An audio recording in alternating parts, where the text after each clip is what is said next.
하나님의 말씀을 보도록 하겠습니다. 하나님께서 오늘 우리에게 주시는 말씀은 마태복음 25장 1절에서 13절까지 말씀입니다.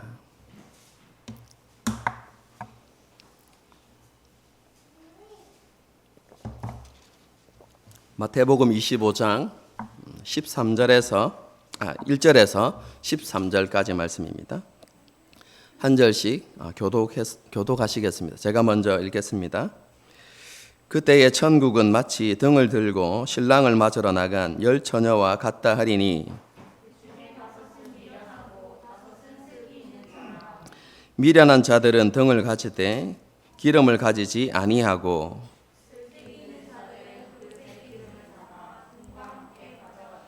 신랑이 더디 오므로 다 졸며 잘세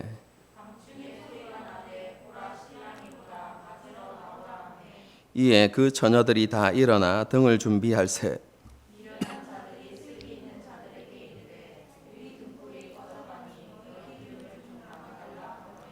슬기 있는 자들이 대답하여 이르되 우리와 너희가 쓰기에 다 부족할까 하노니 차라리 파는 자들에게 가서 너희 쓸 것을 사라 하니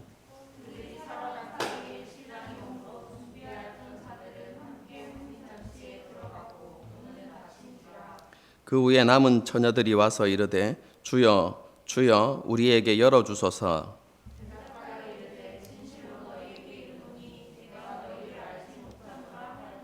함께 읽겠습니다. 그런즉 깨어 있으라 너희는 그날과 그때를 알지 못하느니라. 아멘. 오늘은 지난주에 예고한 것처럼 그렇죠?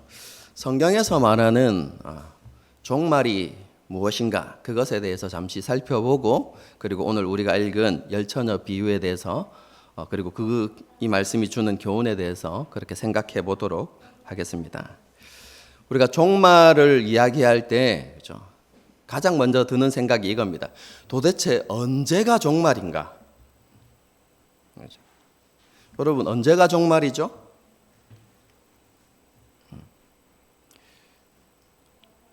여러분 종말에 대한 일반적인 생각은요, 온 세상의 멸망을 앞둔 시기, 그렇죠? 그럼 그걸 종말이라고 생각하죠. 그리고 그 시기에는 그렇죠? 큰 자연재해나 재앙이 닥치고 전염병이 일어나고 그리고 전쟁 이런 것들이 그렇죠? 그리고 기이한 현상들이 일어날 것이다. 이런 생각들을 가지고 있죠. 그래서 우리가 최근에 당했던 것처럼 코로나로 전 세계가 이렇게 어려움을 당하고 또 그쪽 우크라이나나 이런 지역에서 전쟁이 일어나는 것을 볼 때 많은 사람들이 말세다, 그렇죠? 종말이 가까이 이르렀구나 이렇게 말하는 것을 종종 보게 되지 않습니까? 그렇죠? 이게 일반적인 생각이죠. 여러분 이런 생각이 완전히 잘못됐다 이렇게 말할 수는 없지만 이런 생각은 이런 견해는 성경에서 말하는 종말의 개념과는 큰 차이가 있다는 것을 알아야만 합니다. 그럼 성경에서 우리가 종말 이렇게 이야기할 때는 여러분 그 배경이 구약에서부터 시작되어진다라는 것을 알아야 합니다. 우리가 구약의 말씀을 읽어보면 특히 선지서들을 읽어보게 되어지면 말세가 되면 이렇게 이제 하면서 여러 가지 예언의 말씀들이 기록되어져 있죠. 그 말씀에 근거해서 우리가 종말을 이해해야 되는 것입니다. 그래서 구약의 종말의 때가 도래하면 이러한 일들이 일어나게 될 것이다 라는 말씀에 근거해서 그러한 일이 일어나는 그 시점이 종말이구나 이렇게 생각해야 되는 것이죠. 이해가 되시죠? 여러분 그런데 구약에서 예언하는 종말의 때에 일어날 가장 중요한 사건 그게 무엇이냐면 메시아의 도래입니다. 메시아의 오심. 종말의 때가 되어지면 말세가 되어지면 메시아께서 오실 것이다 라는 예언이 기록되어져 있다는 것입니다. 그리고 그 오시는 메시아께서 이스라엘을 회복하고 무엇보다도 하나님의 나라를 완성하실 것이다 라는 예언이 기록되어져 있습니다. 그럼 그것이 종말의 때에 일어나는 일들이라는 것이죠. 그리고 그때에 일어나는 여러 가지 특성들이 있긴 하죠. 그때에는 옛 언약이 아니라 새로운 언약이 맺어질 것이고, 그 새로운 언약과 함께 성령의 기름 부으심이 나타날 것이다. 특히 요엘서를 보게 되어지면 내가 남종과 여종에게 까지 성령을, 여호와의 영을 부어 주실 것이다 라는 말씀들이 기록되어져 있죠. 여러분, 이런 것들이 바로 종말의 때에 일어날 일들인 것이죠. 여러분, 이런 구약적인 관점에서 보게 되어지면 종말은 언제부터 시작인가? 그것은 메시아이신 예수님께서 오셨던 그 초림의 때부터 이미 종말이 시작되었다라는 것을 우리가 알 수 있습니다. 그리고 종말에 이러한 일들이 일어날 것이라는 구약의 말씀이 성취되고 있죠. 성취되었고 성취되고 있습니다. 종말의 때가 도래했다는 가장 중요한 증거는 예수님의 오심, 그리고 예수님의 부활, 그리고 오순절 성령 강림입니다. 여러분, 이러한 사건들은요, 종말의 때, 이제 신약적인 개념으로는 새로운 시대가 시작되었다라는 것을 분명하게 보여주는 증거입니다. 그리고 새로운 시대는 그렇죠? 예수님의 재림을 통해서 완성되어질 것입니다. 이것을 조금 더 신학적으로 이야기하면 구약에서 말씀하고 있는 그 하나님의 나라의 완성이 예수님의 재림과 함께 성취될 것이다 라고 이야기하는 것이죠. 그럼 그렇기 때문에 언제가 종말인가 고민하실 필요 없이 우리가 종말의 시대를 지금 살아가고 있다라고 생각하시면 되겠습니다. 다르게 이야기하면 우리는 새로운 시대의 완성을 향해서 나아가고 있는 그런 시점을 살아가고 있다라고 이렇게 생각하시면 되겠습니다. 이것을 신학적인 표현으로 제가 오래전에 여러분에게 말씀드렸죠. 이미, 그러나 아직. 이미 하나님의 나라가 도래했지만 아직 완성되지는 않았다. 말세의 때가 도래했지만 아직 끝이 이르지 않았다. 이것을 어떻게 표현한다고요? 이미, 그러나 아직. 이렇게 표현한다. 이렇게 이해하고 계시면 될 것 같습니다. 그렇죠? 여러분, 그러면 그렇죠? 종말의 때에 우리가 살아가는 이 세상에는 어떤 일들이 있을까요? 하나님의 나라와 하나님의 약속과 관련해서는 메시아의 도래와 그 성령의 강림과 그렇죠? 이런 일들이 있을 것인데, 그렇죠? 그러면 우리가 살아가는 이 세상에는 도대체 어떤 징조들, 어떤 현상들이 있을까요? 그럼 이것에 대해서 말씀하는 것이 마태복음 24장과 그리고 요한계시록 6장의 말씀입니다. 마태복음 24장은요, 제자들이 예수님께 나와서 예수님 보십시오. 이 성전이 얼마나 아름답습니까? 이렇게 이야기했을 때 예수님께서 너희가 성전을 지금 보느냐? 저 성전이 돌 위에 돌 하나도 남지 아니하고 다 무너지게 될 것이다 라고 이렇게 말씀하시면서 종말의 때에 있을 현상들에 대해서, 종말의 징조에 대해서 이렇게 언급하시는 내용이 24장에 기록되어져 있습니다. 그리고 요한계시록 6장에는 심판 시리즈, 그죠? 계시록에는 세 가지 심판 시리즈가 있죠. 인심판, 그리고 나팔심판, 대접심판. 이 세 가지 심판 시리즈가 있는데요. 6장에는 인심판 시리즈가 이렇게 기록되어져 있는데 여기에도 종말의 현상 혹은 종말의 징조가 기록되어 있다. 이렇게 생각하시면 되겠습니다. 두 본문을 살펴보기 전에 우리가 먼저 알아둬야 할 것이 있습니다. 그렇죠? 그것은 예루살렘의 멸망과 예수님의 재림이 어떤 연관이 있는가 하는 것입니다. 마태복음 24장 1절부터 3절을 한번 보겠습니다. 제가 읽어드릴게요. 예수께서 성전에서 나와서 가실 때에 제자들이 성전 건물을 가리켜 보이려고 나아오니 대답하여 이르시되 너희가 이 모든 것을 보느냐? 내가 진실로 너희에게 이르노니 돌 하나도 돌 위에 남지 않고 다 무너뜨려지리라. 예수께서 감람산 위에 앉으셨을 때에 제자들이 조용히 와서 이르되 우리에게 이르소서 어느 때에 이런 일이 있겠사오며 또 주의 임하심과 세상 끝에는 무슨 징조가 있사오리까? 여기에서 3절을 보게 되면 어느 때에 이런 일이 있겠사오며 라는 것이 예수님께서 말씀하신 예루살렘 성전의 멸망입니다. 언제 그 일이 일어나겠으며, 그렇죠? 그리고 또 주의 임하심은 재림을 가리키는 겁니다. 예수님의 재림과 세상의 끝에는 어떤 징조가 있겠습니까? 이렇게 묻는 거거든요. 여러분 이 말씀을 보게 되어지면 예루살렘 성전의 멸망에 바로 이어서 직후에 예수님의 재림과 세상의 끝이 오는 것처럼 그렇게 생각되어지죠. 그런데 한번 생각해 보십시오. 예루살렘 성전이 언제 무너졌죠? AD 70년에 로마의 티토 장군에 의해서 무너집니다. 돌 위에 돌 하나도 남지 아니하고 완전히 무너집니다. 예수님의 말씀이 성취됐죠. 그리고 나서 몇 년이 지났습니까?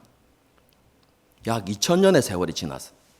그런데도 여전히 예수님의 재림은 이루어지지 않았고 세상 끝도 오지 않았습니다. 여러분 어떻게 이해해야 되죠? 여러분 답부터 말씀드리면 이렇습니다. 예수님께서 재림과 세상의 것을 말씀해 주셨는데 그것을 말씀하실 때 예루살렘의 멸망을 예로 들어서 말씀하셨습니다. 여러분 그것은 그 당시 유대인이 가지고 있었던 종말론과 깊은 관련이 있습니다. 그럼 그 당시 유대인들은요, 세상의 종말의 때에 어떤 일이 있을까라고 이렇게 할 때 여러 가지 것들이 있습니다. 천년왕국에 관한 이야기도 있고요, 그렇죠? 나중에 조금 이따 이야기하겠지만 성도들에게 일어나는 환난과 핍박 이런 것들도 있지만 그 중에 가장 중요한 사건 중에 하나가 무엇이냐면 예루살렘의 멸망입니다. 유대인들은 그렇죠? 세상이 끝나기 전까지 예루살렘 성전은 무너지지 않을 것이라는 생각을 가지고 있었어요. 그럼 그런 생각을 가진 제자들에게 예수님께서 그죠? 예루살렘 그 멸망과 관련하여서 그 전에 일어날 일들을 말씀해 주신 것입니다. 난리와 소요, 전쟁과 재난, 그리고 환난과 핍박이 일어날 것이다 라는 것을 말씀해 주신 것이죠. 예루살렘 성전이 무너질 때 이러한 일들이 일어날 것이다 라고 이렇게 먼저 말씀해 주신 것입니다. 그리고 이러한 것들이 종말의 징조, 종말의 때에 일어나는 현상들이다. 그리고 그 종말에 일어나는 현상은 예루살렘 멸망 직전에도 일어날 것이다 라고 예수님께서 말씀하시는 것입니다. 그런데 그렇죠? 이런 난리와 소요, 전쟁과 재난, 환난과 핍박 이런 종말의 현상들은 예루살렘 멸망 직전에만 일어나는 것이 아니라 그렇죠? 종말의 때에 지속적으로 반복해서 일어나는 일들이다라는 것을 말씀하시는 것이죠. 예수님께서 재림하시는 그때까지 다르게 표현하면 예수님의 초림으로 시작되어진 종말의 때에 반복해서 일어나는 종말의 징조, 종말의 현상들이다라고 이렇게 말씀하시는 것이죠. 그리고 실제로 예수님께서 재림하시기 직전에 그리고 세상의 끝이 이르는 그 직전에도 그러한 일들은 여전히 일어날 것이다라고 말씀하시는 것입니다. 쉽게 제가 이렇게 설명을 드릴게요. 24장을 요약하면 이렇습니다. 난리와 소요, 전쟁과 재난, 환난과 핍박은 종말의 징조들이다. 이러한 종말의 징조는 예루살렘 성전 멸망 직전에도 일어날 것이다. 그날에는 너희는 큰 환난과 핍박을 받게 될 것이고, 그때에는 거짓 선지자들이 일어나서 너희를 미혹하려고 할 것이다. 그때 너희는 깨어서 믿음을 끝까지 지켜야 할 것이다. 하지만 예루살렘 성전의 멸망이 곧 세상의 끝은 아니다. 세상의 마지막은 복음이 온 세상에, 그리고 모든 민족에게 전파되어야 그제서야 끝이 오게 될 것이다. 하지만 그날이 언제인지는 아무도 알지 못한다. 하지만 반드시 그날은 임할 것이다. 그때까지 난리와 소요, 전쟁과 재난, 환난과 핍박은 계속해서 일어날 것이다. 그러므로 그리스도인은 이러한 현상들을 보면서 지금이 종말의 때라는 것을 늘 기억하며 살아가야 할 것이다. 그리고 어느 날 많은 사람이 준비되지 않은 때에 내가 큰 능력과 영광으로 오는 것을 보게 될 것이다. 그러므로 너희는 항상 깨어서 준비해야 한다. 비록 예루살렘 성전의 멸망이 세상의 끝이 아니라고 할지라도 너희 역시 종말의 때를 살아가고 있음을 기억해라. 그리고 예루살렘 성전 멸망 전에 큰 환난과 핍박이 일어날 것이다. 그때 너희가 넘어지지 않도록 깨어서 준비하는 삶을 살아야 한다. 여러분, 이것이 24장의 내용입니다. 여러분, 그런데 이 내용은요, 요한계시록 6장의 메시지와 전혀 다르지 않습니다. 화면을 한번 띄워주십시오. 오른쪽에 있는 게 요한계시록 6장의 말씀입니다. 그렇죠? 6장의 말씀은 제가 조금 전에도 말씀드렸지만 심판 시리즈 중에 제일 처음 나오는 인심판의 내용입니다. 그렇죠?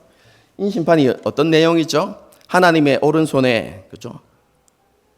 7인으로 봉해진 두루마리가 있죠.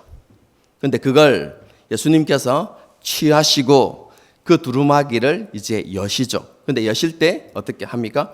인을 하나씩 이렇게 떼는데, 인이 뗄 때마다 어떤 현상들이, 그죠? 어떤 징조들이 나타났다라는 것을 기록하는 것이 요한계시록 6장의 내용입니다. 그죠? 그런데 우리가 이것을 읽을 때 주의해야 될 점이 있습니다. 그게 무엇이냐면, 이것은 종말의 징조, 현상들을 이야기하는 것이지 시간의 순서에 따라서 일어나는 것이 아니다라는 것을 알아야만 합니다. 7인이라고 이야기하는 것은 메시지를 전하기 위한 상징적인 숫자입니다. 7이라는, 그죠? 여러분, 계시록에서 7이라는 숫자는 굉장히 중요하거든요. 아니, 성경 전체에서 7이라는 숫자는 굉장히 중요합니다. 그래서 이 7이라는 상징적인 숫자를 가지고 사도 요한이, 아니 예수님께서, 그죠? 그 시대의 성도들에게 전하고자 하는 메시지를, 그죠? 담은 것이죠. 여러분, 이것은 창세기 1장과도 똑같은 이야기입니다. 그죠? 하나님께서 왕이시다라는 것을 드러내기 위해서 하나님의 창조를 7일로 편성했다, 이렇게 편집했다, 제가 이렇게 말씀을 드렸죠. 요한계시록도 마찬가지입니다. 7이라는 숫자를 통해서 전달하고자 하는 메시지가 있는 것입니다. 여러분, 그 메시지가 무엇이냐면 종말의 때를 나타내는 것이고, 그리고 그 종말의 때에 예수님께서 이루시고자 하는 그 뜻이 무엇인지를, 그리고 이루시고자 하는 일이 무엇인지를 보여주고자 하는 것이 요한계시록의 내용입니다. 여러분, 그런데 종말의 때를 이렇게 나타낼 때 네 가지 말을 가지고 표현하죠. 그렇죠? 첫 번째 인을 떼실 때 흰 말이 나타나고, 그리고 두 번째 인을 떼실 때 붉은 말이 나타나고 세 번째 인은 검은 말, 네 번째 인은 청황색 말입니다. 여러분 사도 요한계시록에서는 중요한 의미를 가진다고 제가 말씀드렸죠. 그럼 사라고 이야기하는 것은 동서남북 사면을 가리키는 것이고 온 세상을 표현할 때 여러분 사용되어지는 상징적인 숫자입니다. 그래서 이 종말의 현상이 어떤 한 지역에 국한되어지는 것이 아니라 온 세상 가운데 일어나게 될 것이라는 것을 보여주고 있는 것이죠. 다시 말씀드리지만 시간의 순서에 따라서 일어난다는 것이 아니라 종말의 때에 이러한 일들이 일어난다는 것입니다. 여러분 그러면 무엇입니까? 흰말. 흰말은 전쟁과 정복을 이야기하는 것입니다. 보면 흰말이 나와서 흰말을 탄 자가 이기고 또 이기려고 하더라 이렇게 되어 있어요. 정복과 전쟁을 이야기하는 것이죠. 여러분 이것이 옆에 보게 되어지면 그렇죠? 마태복음 24장에도 기록되어 있습니다. 밑에 보십시오. 민족이 민족을, 나라가 나라를 대적하여 일어나겠고 이렇게 되어 있죠. 붉은 말은 무엇이냐면 피 흘림과 난리와 소요입니다. 화평을 제하여 버리고 서로 죽이는 일들이 일어난다는 것이죠. 어디에 있습니까? 그건 앞에 나와 있습니다. 난리와 난리의 소문을 듣겠으나 이렇게 되어 있죠. 마태복음에. 그럼 순서가 그렇죠? 내용은 같은데 순서가 다르죠? 그렇죠? 검은 말 보십시오. 기근이 되어 있습니다. 한 데나리온에 밀 한 대요. 한 데나리온에 보리 석 대로다. 이렇게 되어 있어요. 그만큼 기근이 심해서 곡물값이 비싸졌다는 것이죠. 여러분 그런데 어떻게 되어 있습니까? 마태복음 24장 제일 밑에 보십시오. 곳곳에 기근과 이렇게 되어 있죠.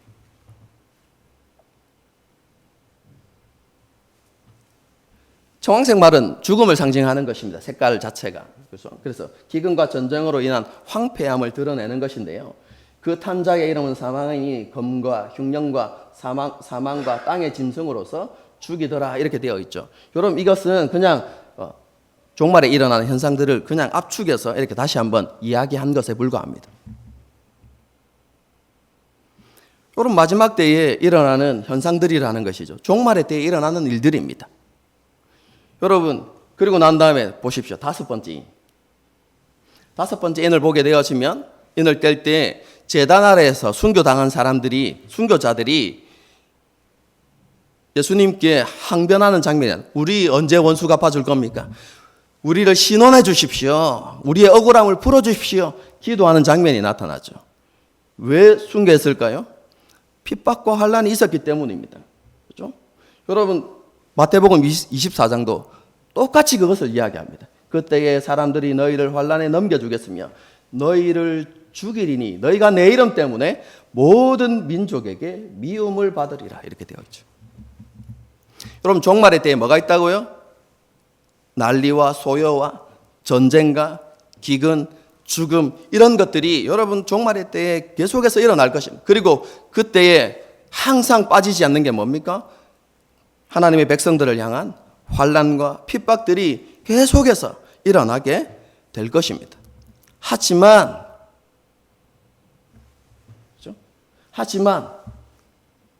그러한 일들이 일어나도 끝은 아닙니다. 그렇죠? 언제 끝이 나게 되어집니까? 24장 밑에 마태복음 보십시오.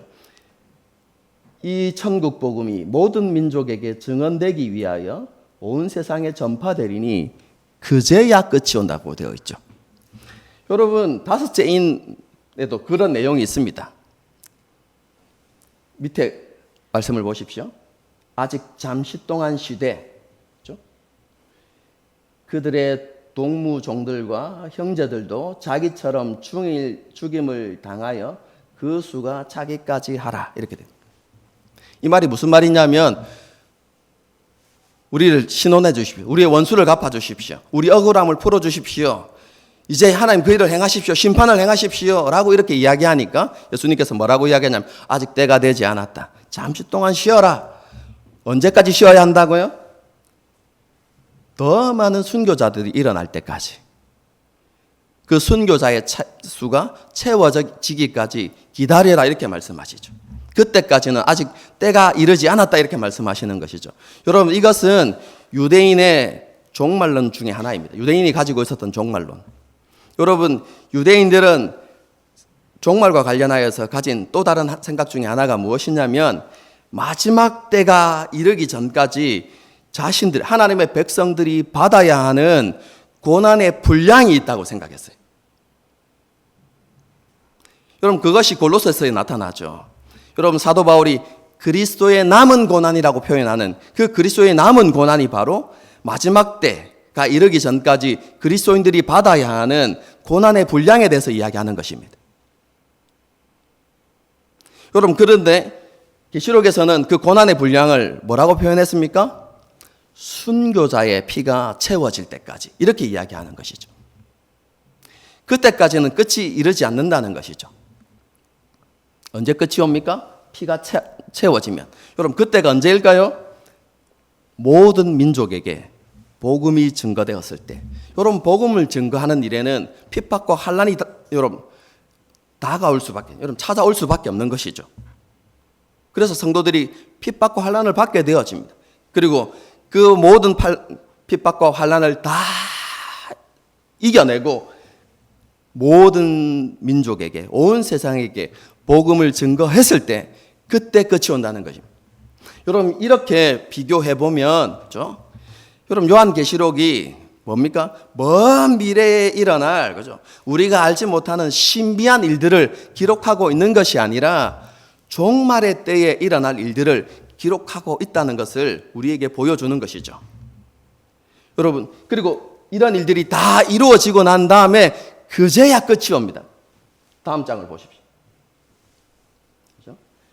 여섯째 인을 뗄 때 혼돈과 파괴가 일어나는데요. 제가 말씀을 읽어드리겠습니다. 큰 지진이 나며 해가 검은 털로 짠 상복같이 검어지고 달은 온통 피같이 되며 하늘의 별들이 무화과 나무가 대풍에 흔들려 설익은 열매가 떨어지는 것 같이 땅에 떨어지며 하늘은 두루마리가 말리는 것 같이 떠나가고 각 산과 섬이 제자리에서 옮겨지매 이렇게 되어 있죠.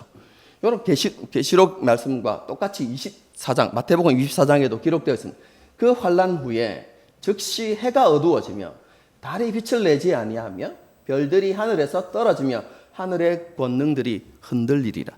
여러분 똑같습니다, 여러분. 그렇죠? 여러분 그런데 이게 무엇을 이야기하는가? 여러분 이것은 창조를 뒤집은 겁니다. 여러분 창세기 1장을 한번 생각해 보십시오. 어떻게 했습니까? 하나님께서 빛을 만드시고 그리고 궁창을 통해서 물을 나누시고 하늘을 만드시고 그리고 별을 만드시고 여러분 이렇게 하나님께서 땅이 드러나게 하시고 여러분 그렇게 하나님의 질서를 세웠죠. 그런데 이 창조를 뒤집은 건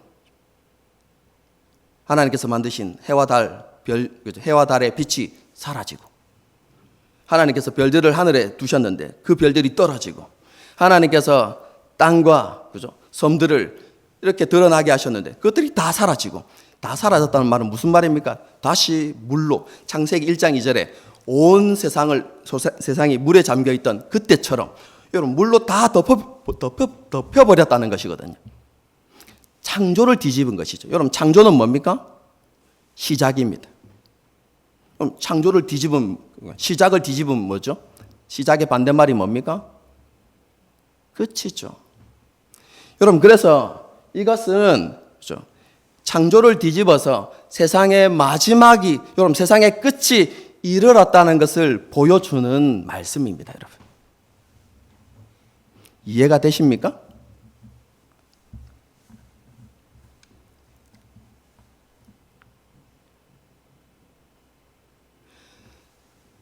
마태복음과 요한계시록의 차이가 하나가 있습니다. 이런 종말의 현상들에 대해서 말씀하시면서 예수님은 종말을 그렇죠? 마태복음에서는 예루살렘의 멸망을 가지고 그들에게 설명해 주셨어요. 멸망의 모습을 가지고 그리고 멸망 직전에 일어날 일들을 가지고 종말에 대해서 설명해 주셨습니다. 그런데 계시록에서는 예루살렘의 멸망이 아니라, 왜냐하면 계시록이 기록될 때 이미 예루살렘이 멸망했거든요.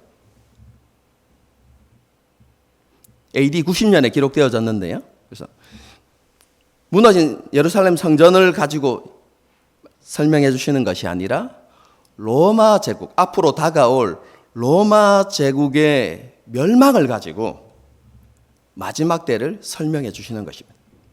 왜 그렇게 하시는가?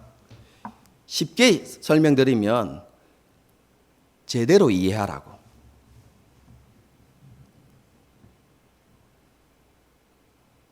그럼 제자들이나 혹은 요한계시록에 기록되어질 때 이 편지의 수신자인 그죠? 소아시아 7교회 성도들에게 그죠? 그들이 한 번도 경험해 보지 못하고 그죠? 알 수 없는 진짜 예수님께서 재림하시는 그날에 일어날 일들을 가지고 종말을 설명했다고 해 보십시오. 여러분 그들이 이해할 수 있었겠습니까? 어렴풋이 그렇겠구나 라고는 이해할 수 있겠지만 분명한 이해는 어려웠겠죠. 여러분 그래서 예수님께서 그렇죠? 종말의 때에 어차피 비슷한 모습으로 드러날 것이기 때문에 그렇죠?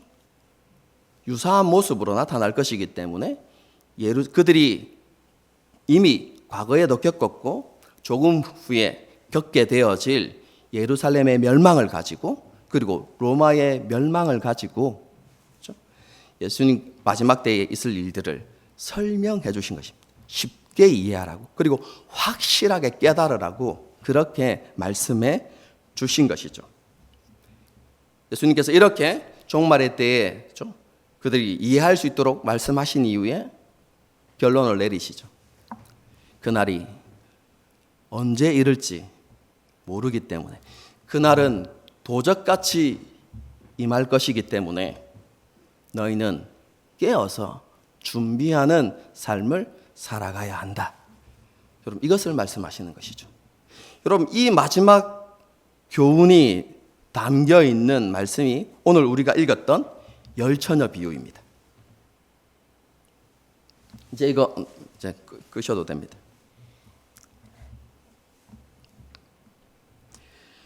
우리가 읽은 열처녀 비유는요, 세상의 끝, 그렇죠? 곧 예수님의 재림을 기다리는 그리스도인이 어떤 삶을 살아가야 하는가, 어떻게 깨어서 준비해야 되는가를 말씀해 주는 것입니다. 종말의 때를 살아가고 있는 그리스도인들이 어떻게 깨어서 준비하는 삶을 살아가야 하는가에 대해서 말씀하는 것이 바로 오늘 본문의 말씀입니다. 그럼 사실 열처녀 비유는 누구나 쉽게 이해할 수 있는 이야기입니다. 그런데 결코 가볍게 읽을 수 있는 말씀은 아닙니다. 왜냐하면 이 말씀은 예수님을 통해서 세워진 새 언약의 공동체,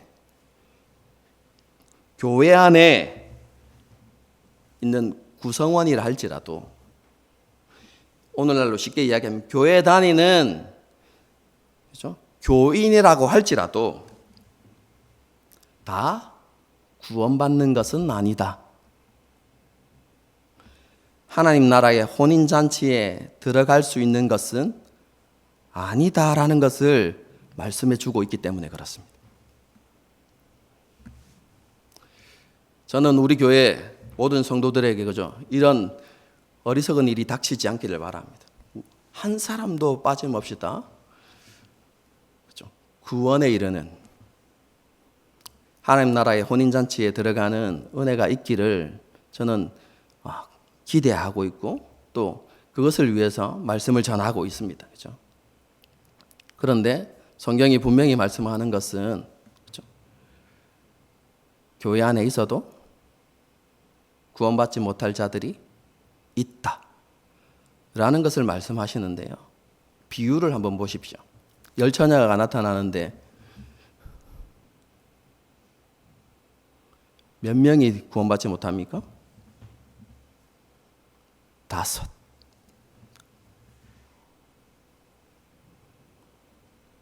정말로 두려운 말씀입니다, 여러분.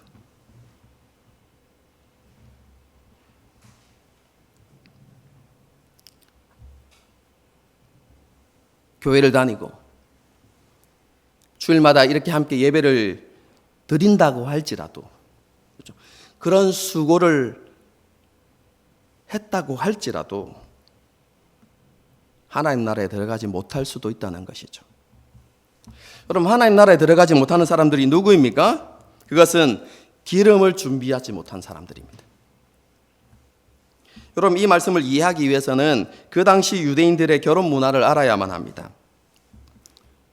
여러 번 들으셨을 거라고 생각합니다. 교회에 오래 다니신 분들은요, 그렇죠? 유대인의 결혼식은, 그렇죠, 하루의 시작인 저녁에 행해졌습니다.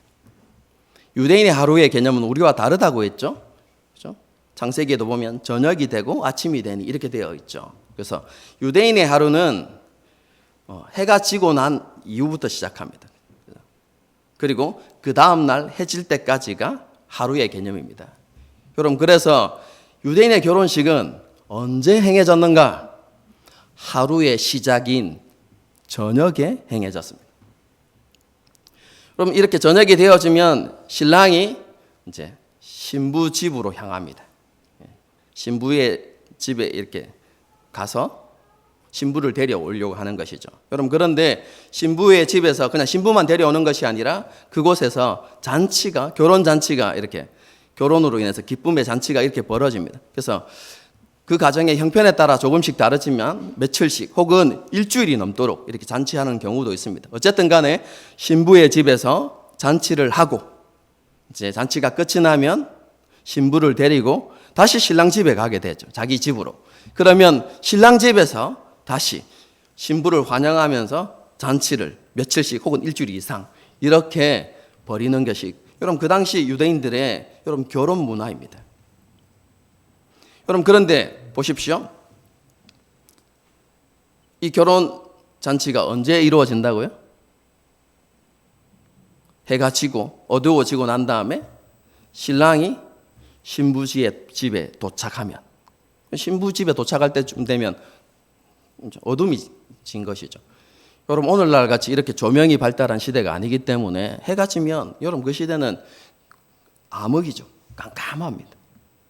햇불이 유일한, 그죠? 어둠을 밝히는 수단이죠. 등이나 작은 등이나. 여러분, 그렇기 때문에 신랑이 도착할 때쯤 되면, 도착하기 전에 신부 측에서 하는 것은 무엇이냐면 신랑이 신부집에 무사히 도착할 수 있도록 들러리를 준비하죠. 등을 들고. 그래서 신랑이 도착하면 이 신랑을, 말을 타고 오는데요, 신랑을 이렇게 빙 둘러싸서, 그렇죠? 둘러싸서 등을 가지고 그 길을 비추어서 신부의 집까지 인도하는 그런 역할을 하는 것이 바로 오늘 본문에 나타나는 열처녀입니다. 신부의 친구들이죠. 그럼 그렇기 때문에, 그렇죠, 이 들러리가, 그렇죠, 등불을 가지고 신랑을 이렇게 비추는 것은 신랑을 영화롭게 하는 것이고, 그렇죠,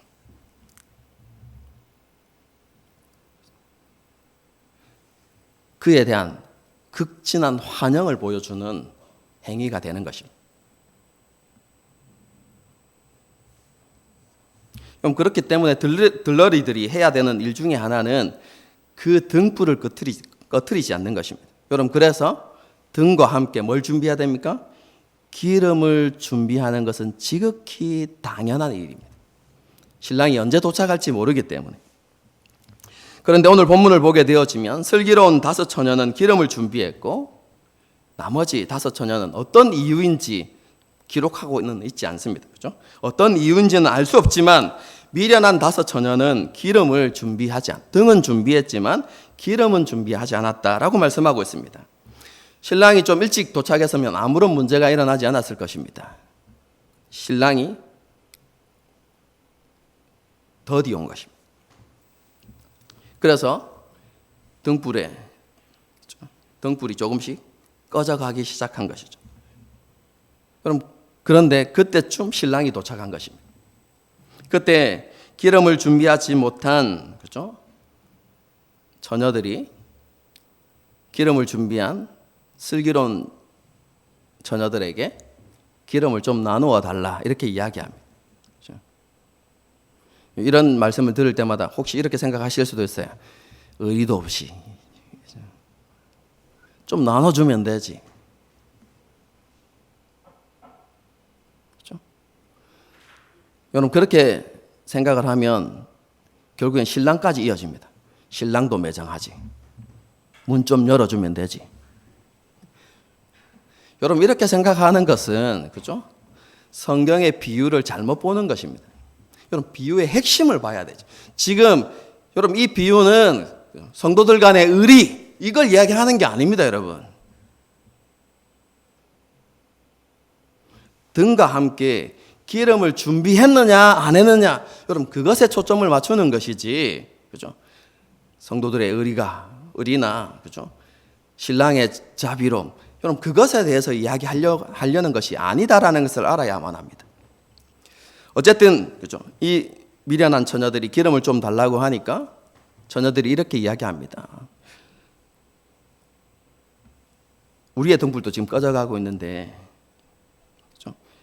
우리의 기름을 나누어 주면 신랑이 도착했을 때 혹시 이 기름이 많지 않기 때문에 우리의 등불조차 꺼질 위험이 있다. 그래서 만일 여러분 등불이 다 꺼졌다고 한번 생각해 보십시오. 신랑이 도착했는데 그런 일은 일어나면 안 되지 않겠느냐라고 이야기하면서 차라리 너희가 빨리 기름집에 가서 기름을 사오는 것이 더 좋은 방법인 것 같다라고 이렇게 이야기해 줍니다. 굉장히 지혜로운 방법이죠. 그렇죠? 그 말을 듣고 이제 미련한 5 처녀가 기름을 사러 간 사이에 신랑은 도착하고, 그렇죠? 그래서 신랑과 함께 슬기로운 처녀, 지혜로운 처녀는 혼인집에 들어가게 되어지고, 그리고 뒤늦게 온 그 5 처녀는 혼인집에 들어가지 못했다라고 이야기하죠. 문을 열어달라고 하는데 신랑이 뭐라고 이야기합니까? 나는 너희를 알지 못한다라고 이야기하죠. 여러분 이것은 정확한 사실입니다. 여러분 다른 지방에 사는 그죠? 다른 지역에 사는 이 신랑이 신부의 들러리들, 신부의 친구들 다 알 수 있다고 생각하십니까? 이전에 만난 적도 없는데?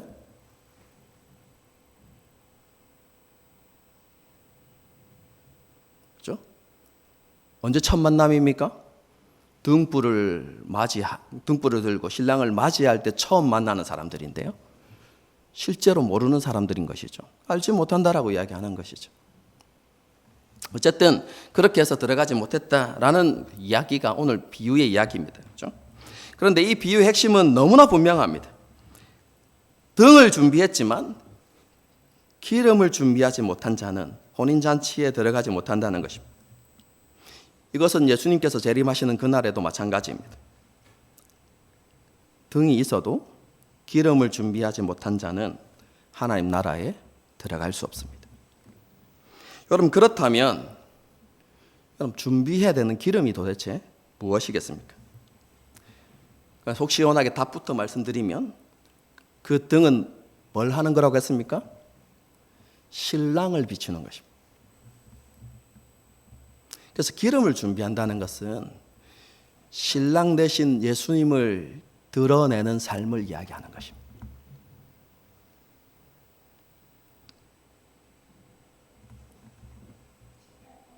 종말의 때에 그리스도인들에게 있어야 하는 것이 무엇입니까? 그것은 등불과 기름입니다. 예수님을 주님으로 고백하는 그 믿음과 그 믿음에 합당한 열매가 반드시 있어야 한다는 것을 말씀해 주고 있는 것입니다.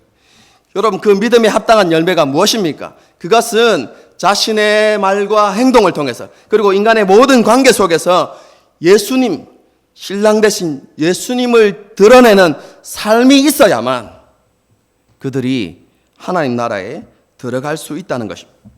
여러분 등은 있지만 기름이 없다는 것은요, 믿음이 있다라고는 말은 하지만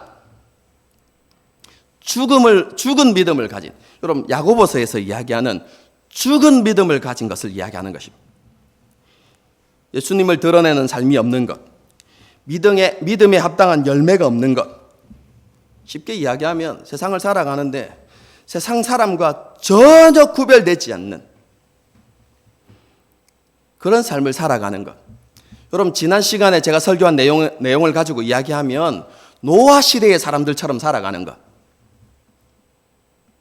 먹고 마시고 장가 들고 시집 가는 일만 하고 살았던. 여러분 그런 삶이 필요 없다는 게 아니라 그것만 하고 살았던 사람들. 하나님과 전혀 관계없는 삶을 살았던 사람들. 예수 그리스도와 전혀 관계없는 삶을 살았던 사람들. 여러분 그들은 하나님 나라에 들어갈 수 없다는 것입니다. 여러분 산상수, 여러분 오늘 본문의 말씀이 기록되어져 있는 마태복음, 그렇죠? 마태복음 5장에 있는 여러분 산상수훈의 말씀을 한번 읽어드리겠습니다. 예수님께서 제자들에게 너희는 세상의 빛이다 라고 이렇게 말씀하시면서 이렇게 선언하십니다. 너희 빛이 사람 앞에 비치게 하여 그들로 너희 착한 행실을 보고 하늘에 계신 너희 아버지께 영광을 돌리게 하라 이렇게 말씀하십니다. 여러분 잘 들으셔야만 합니다. 제가 행위로 구원받는다라는 걸 이야기하는 게 아닙니다. 구원은 믿음으로 받습니다. 구원은 전적인 하나님의 은혜입니다. 여러분 믿음으로 그리고 하나님의 은혜로 구원받습니다. 여러분 그런데 예수님께서 우리가 가진 믿음이 참된 믿음인가 아닌가를 어떻게 판단하시는가? 그것은 입술의 고백이 아니라는 것입니다. 예수님이 우리의 믿음을 판단하시는 기준, 우리가 가진 믿음이 구원받을 만한 참된 믿음인가 아닌가를 판단하시는 기준이 무엇이냐면 그것은 믿음에 합당한 열매가 있는가 없는가입니다.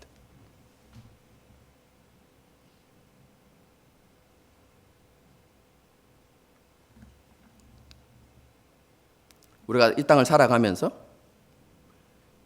예수 그리스도를 드러내는 삶을 살았는지 살지 않았는지 그것이 예수님께서 우리를 판단하시는 우리의 믿음을 판단하시는 기준이 된다는 것입니다.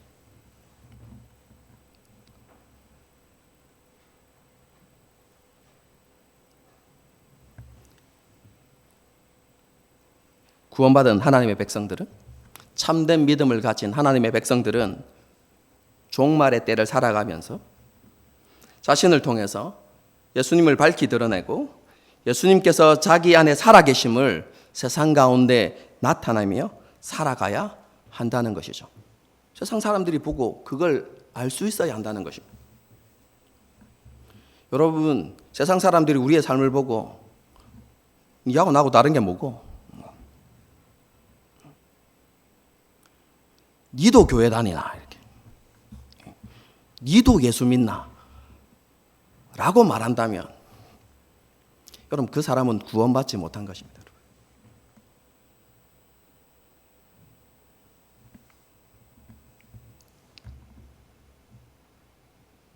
지난주에 말씀과 연관시켜서 말씀드리면 종말을 살아가는 그리스도는요 하나님의 뜻이 무엇인지를 깨닫고 그 뜻을 이루는 삶을 살아가야 한다는 것입니다. 지금 하나님께서 나에게 원하시는 것이 무엇인지를 분별하고 그것에 최선을 다하는 삶을 살아가야 한다는 것이죠. 여러분 마지막 날에 예수님께서 엄중하게 그리고 분명하게 판단하실 것입니다. 예수님을 밝히 드러내는 삶이 없다면 믿음에 합당한 열매가 없다면 예수님께서는 분명하게 나는 너를 모른다고 말씀하실 것입니다.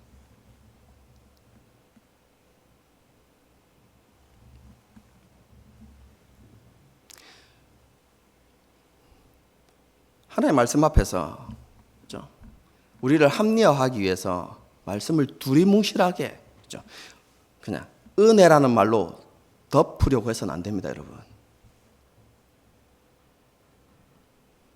하나님의 말씀이 무엇을 말하는가를 분명히 우리가 깨닫고 그 말씀 앞에서 우리를 정직하게 돌아보아야 하는 것이죠.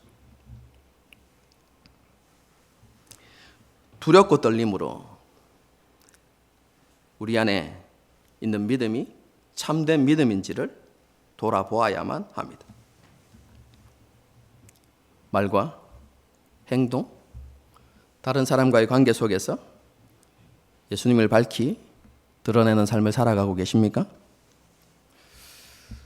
혹시 세상 사람들과 전혀 구별되지 않는 노아시대 사람들처럼 먹고 마시고 장가들고 시집가는 일만 하면서 살아가는 것은 아닙니까? 자신의 삶을 돌아보면서 내가 가진 믿음이 참된 믿음이 아닌 것 같다라고 생각되어지면 두려워하셔야만 합니다. 그리고 하나님 앞에 기도하셔야 돼요. 정말로 예수 그리스도를 인격적으로 만날 수 있게 해달라고. 여러분, 이것은 우리의 영원한 삶이 걸린 너무나 중요한 문제입니다. 여러분, 우리의 삶에 있어서, 우리의 인생에 있어서 가장 중요한, 가장 가치 있는 문제가 바로 그것입니다.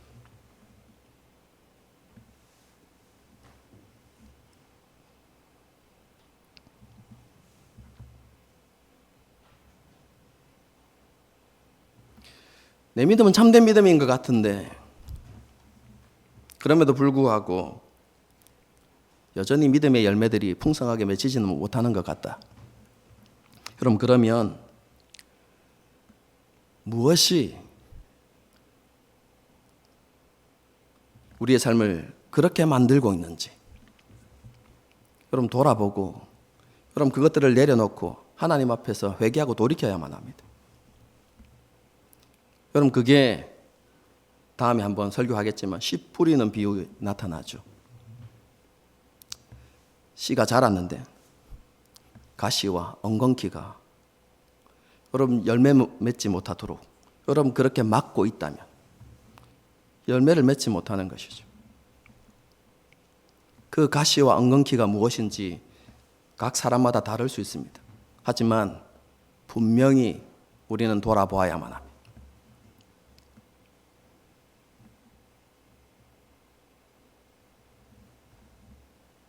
그리고 그것을 하나님 앞에 내려놓고 계시록의 말씀처럼 우리가 어디에서부터 떨어졌는지를 생각하여 처음 행위를 회복해야 하는 것입니다.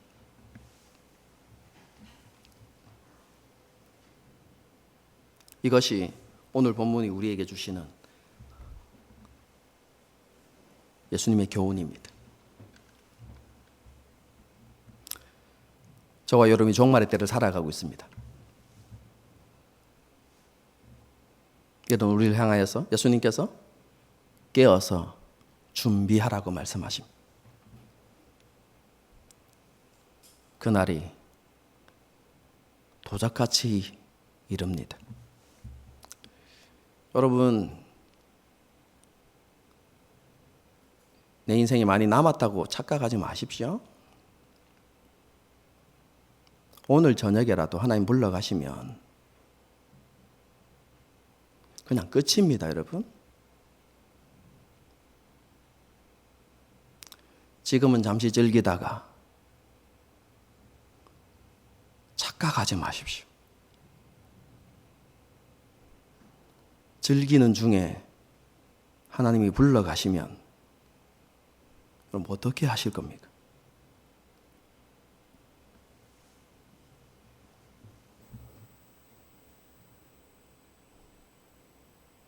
그날이 도적같이 이를 것인데 우리는 그날과 그 시를 알지 못합니다. 그래서 깨어서 준비하는 삶을 살아가야만 합니다. 오늘 말씀처럼 우리를 향한 하나님의 뜻이 무엇인지를 깨닫고 지금 우리의 삶에서 우리가 해야 되는 것이 무엇인지를 분별하고 그리고 우리의 모든 삶의 모습을 통해서 말과 행동과 인간관계를 통해서 예수님을 밝히 드러내는 그런 삶을 살아가는 저와 여러분이 되기를 바랍니다. 그래서 우리가 주님 앞에 서는 그날에 지극히 충성된 종이라고 인정받고